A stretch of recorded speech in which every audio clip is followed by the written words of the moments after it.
Gower, a peninsula stretching from the South Wales coastline into the Celtic and Irish seas, the wild Atlantic beyond, while on its south flank the infamous Bristol Channel, with the second highest tidal rise and fall in the world. Modern Gower, while only some 20 miles in length and 7 miles at its broadest, has some of the most breathtaking scenery in Europe. Abundant in wildlife and rich in ancient and historic sites, small wonder it was the first region in Great Britain to be designated an area of outstanding natural beauty.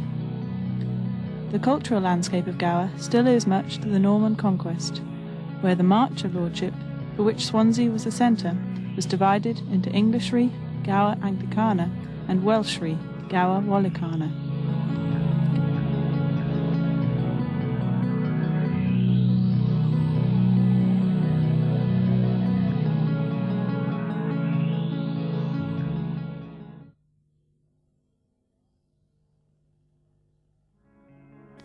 Gower is also a land with a heart and soul as ancient as time itself, as our first ancestors, who set foot on the plains of Gower from the continent tens of thousands of years ago, soon realised.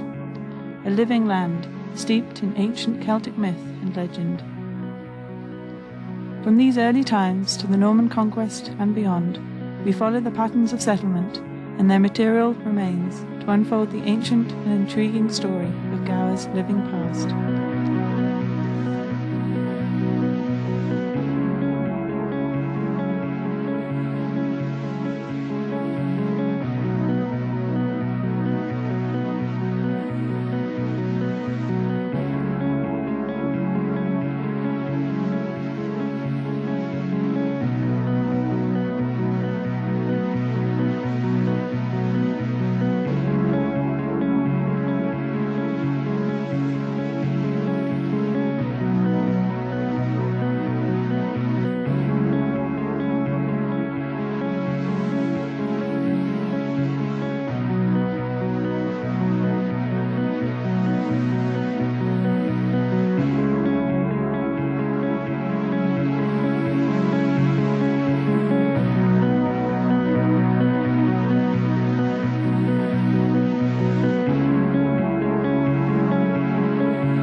King Arthur's Stone, situated on the summit of Cefn Bryn, the backbone of Gower, some 188 metres above sea level. It is said to be the Maen Ceti of Wales, and one of the wonders of the ancient Isle of Britain.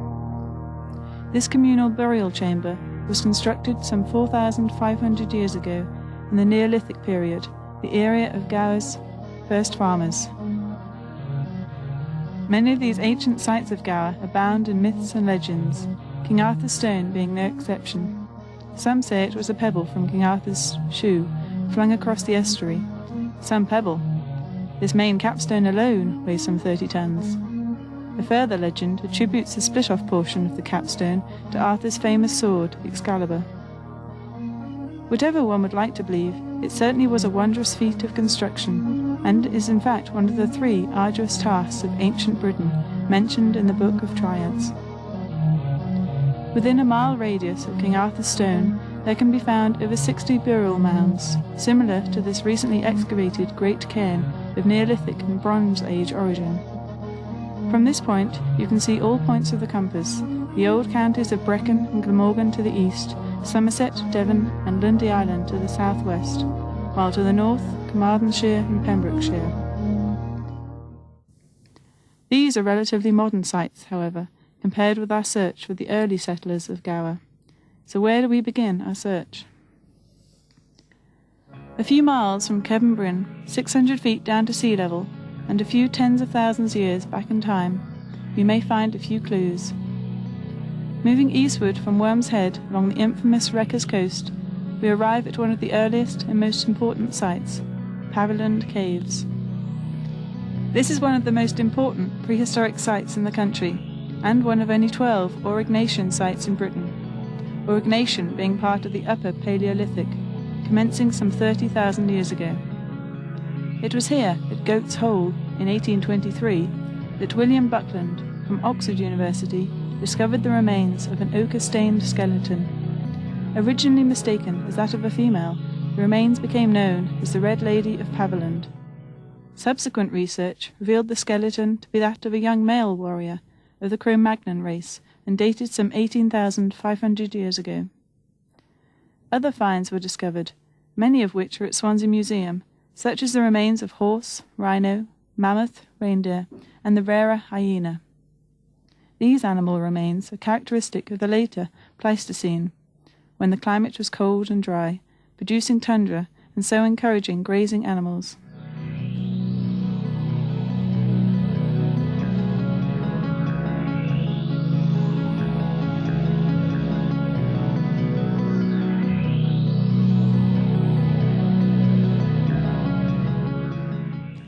An abundance of flints were also discovered, not only in the cave sites, but on the flat headland above, most within a short distance of the cave and hill fort sites, possibly denoting a flint working zone. Basically, flint is hydrated silica, containing a varying amount of water, loosely held in a combination.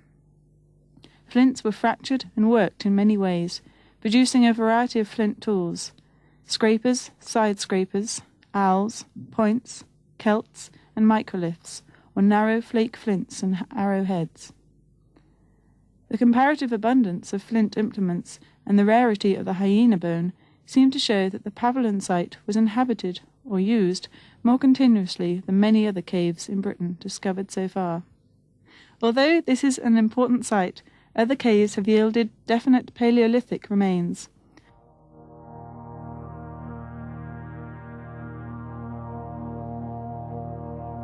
A few miles down the coast and slightly inland, we arrive at our next site, Park Cwm Valley, Park Mill, an intriguing valley, once part of an extensive 13th and 14th century deer park, showing evidence of settlement and use over many thousands of years.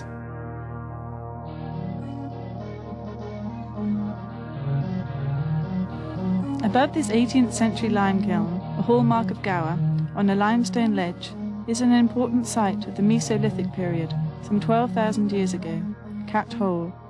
The cave is approximately 30 metres above sea level, runs in for 20 metres, and consists of 3 chambers. Originally excavated in 1860, remains have been found from the Paleolithic right through to the medieval periods. A flint throw away from Cat Hole, we find an interesting example of our next period, that of the Neolithic, Park Cwm Burial Chamber. Park Cwm and its sister site at Pen Main, a mile or so away, shows the classical example of the 7 Cotswold-type chambered long cairn, the features linking them directly to the transepted gallery graves of Brittany and the Vendée regions of France. This site was exposed by workmen removing stone in 1869, where human remains of 24 individuals were found. The tomb itself is built of upright limestone slabs, with 2 pairs of transeptal chambers, entered over low stones. The whole site was re-excavated in 1961, and is now under the care of Cadw.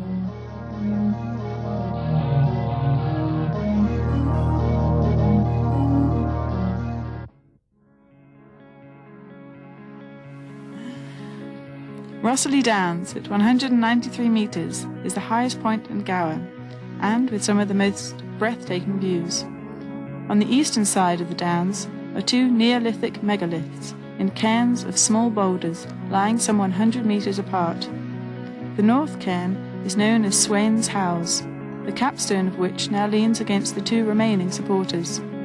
The name is said to originate from the 10th century Scandinavian chieftain Sweyn, who, some say, gave his name to Swansea, Swain's Eye or Swain's Island.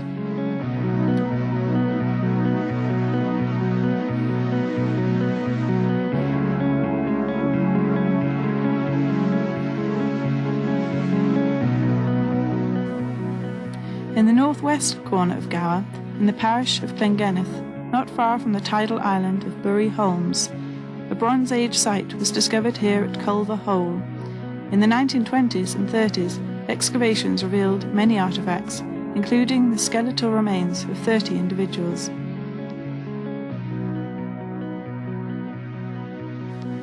Other finds included penannular brooches, coins, and late British Romano bronze figurines. We now come to the Iron Age, where the earliest presence of Iron Age peoples in South Wales would have been around 700 BC. The hallmark of the Iron Age is the hill fort, of which there are over 30 in Gower. This particular one is situated on Clamadic Hill and known as the Ball Walk. With magnificent views and excellent vantage points, it shows elaborate multiple defences indicating several periods of construction over a number of years.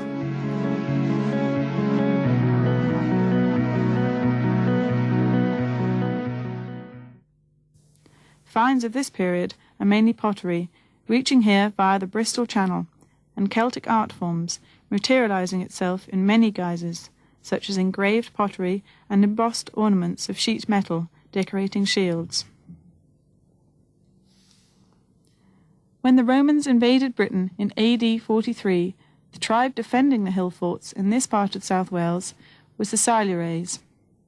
However, it was over 30 years later, with the advent of Julius Frontinus in AD 74, before the Roman might swept into Glamorgan and Gower. There were now Roman base camps and forts at Caerleon, Neath, Brecon, and here at Lochair, the stone's throw away across the estuary from North Gower. Initial excavations began in 1982 by the Glamorgan Gwent Archaeological Trust, where available dating evidence suggests the establishment of the fort at the time of the governorship of Julius Frontinus, AD 74-75.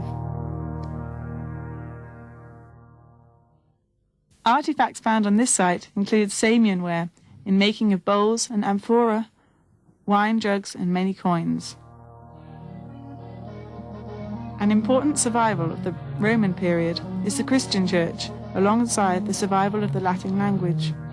Examples of this can be seen on the Christian stones that exist, such as here at Clamadic Church, dedicated to St Maddoc, and the smallest in Gower. These date from the 5th and 6th centuries. While in nearby Clanridian Church, a most unusual stone may be found. Thought to be of the 8th and 9th century and known as the leper stone, with representations of human and animal figures.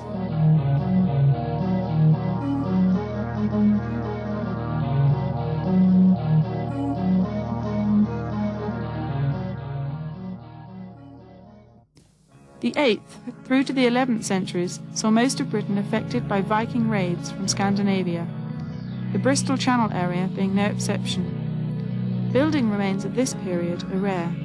However, an early monastic site of the Celtic type was uncovered here at Bury Holmes, a tidal island. Later excavations confirming a pre-Norman ecclesiastical settlement. The structure now standing is the remains of the 12th century church, comprising of a small nave, chancel, and a scriptorium to the south.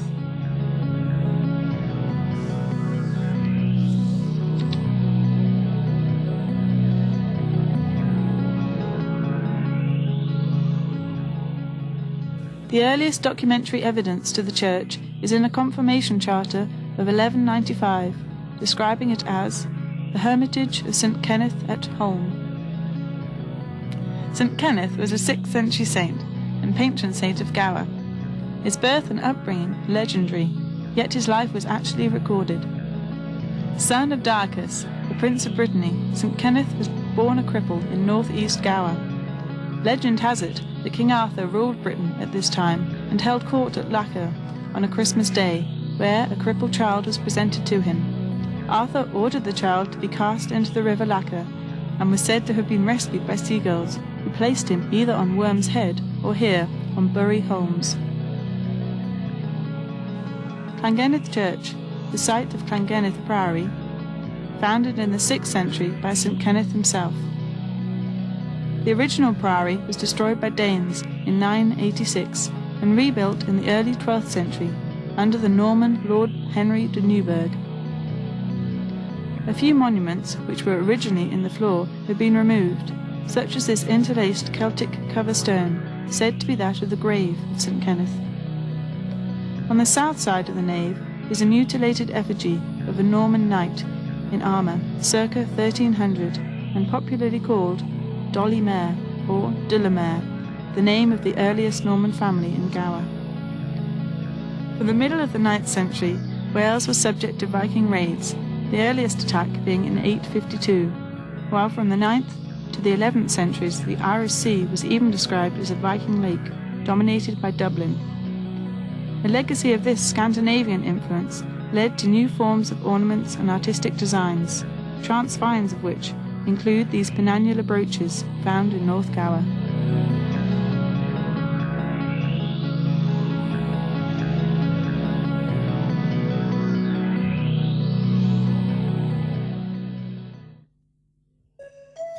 It was in 1069, 3 years after William the Conqueror arrived in England, that the men of Gower first engaged in battle with a few intrepid Normans. It was not until the mid-1090s, however, that the Normans intruded and eventually influenced their ways into Gower. From the early decades of the 12th century onwards, the influx of Norman lords, their knightly retinues, and largely English peasants profoundly altered the culture and landscape of Gower, especially so in those parts, the Englishry, where they settled in force. Here were to be found new patterns of authority, novel laws and customs, the manor, the knight's fee, the first parishes to the native Welsh, the most symbolic of the new order with the boroughs such as Swansea and Lacher, and the castle, the Norman lord's fortified residence.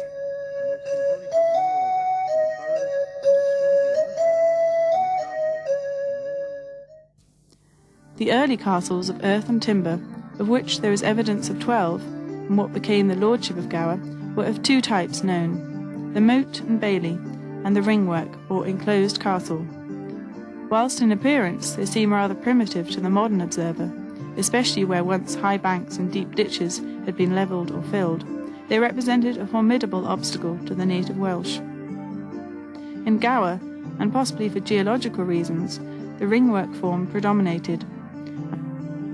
On the opposite side of the Passanded estuary stands the ruins of Pennard Castle.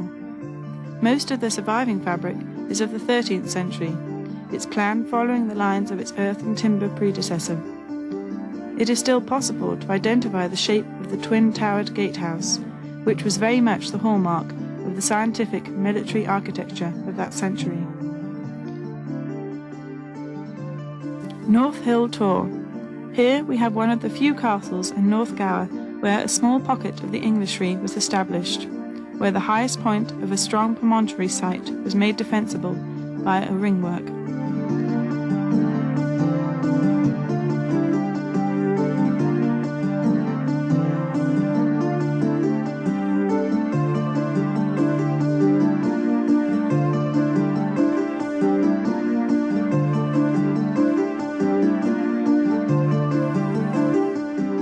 Continuing Welsh resistance and counter-defences made such castles essential for the continued existence of these early Norman colonies. It was not until the end of the 13th century that Gower could be regarded as a land of peace. Until then, the castle represented the only guarantee of security, which explains why some of the early defences were later replaced with masonry structures, such as which survived here at Pennard, while also at Swansea and Oystermouth.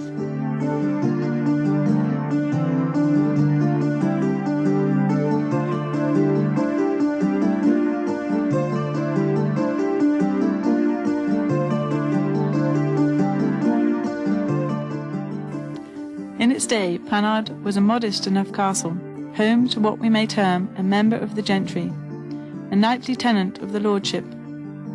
It represented the most that could be afforded. The lord himself, of course, had a much deeper purse, hence the much more impressive and elaborate defences, and much more comfortable quarters at his chief castles of Swansea and Oystermouth.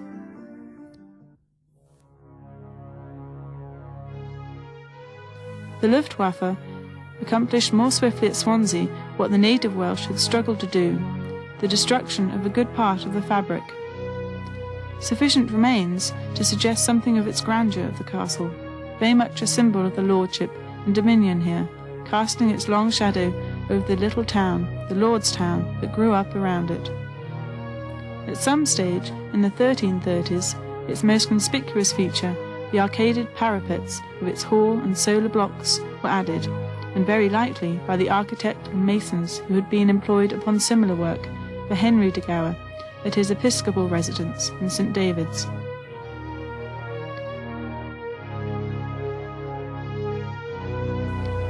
Based on a survey of the early 1900s, in the summer of 1995, the Swansea-based Glamorgan Gwent Archaeological Trust, under the supervision of Edith Evans, carried out an excavation on part of the castle walls. The features that emerged included a section of the medieval walling, identified in construction with the earliest surviving 13th century work on the new castle. A necessary reminder that the castle was a residence as well as a fortress, and that this dual character is likewise evidence, is Oystermouth. Architecturally, one of the most puzzling of all Gower's masonry castles. Nowhere is the residential aspect more emphatic than in its glorious 12th century traceried windows to the chapel. In part, the puzzle here is the result of 9th century restoration and tinkering, one would suspect. Following the Edwardian conquest of Wales in 1284 and the extension of English governments to the whole of the country, the castle entered upon a gradual and sometimes interrupted, but eventually certain decline. In later structures, the residential features became more pronounced, although vestiges of militarism remain often, like coats of arms, for purposes of display and self-regard. Here at Webley, in North Gower, representation of a stage along the road is a fortified manor house. Built chiefly in the late 13th and 14th century, its defensive capability is seen in its curtains and projected towers, but within, the emphasis is very much on domestic comfort. The pleasant, if not commodious hall, with a late 13th century porch attached, and in its suite of private chambers. With a weak and relatively unprotected entrance, although a stronger one may have been begun, it would not have represented a formidable obstacle to deter the besieger, and nor was it meant to, but it was sufficiently strong to deter a quarrelsome neighbour. Even less deserving of the name castle is Oxwich. Imposing and grand certainly, but not a serious military structure. Built in two periods during the 15th and 16th centuries, it represents, as it was meant to, the local power of a gentry family of Welsh origin, who were to dominate Welsh society for centuries to come, and who prospered exceedingly under the Tudors, the Mansell family.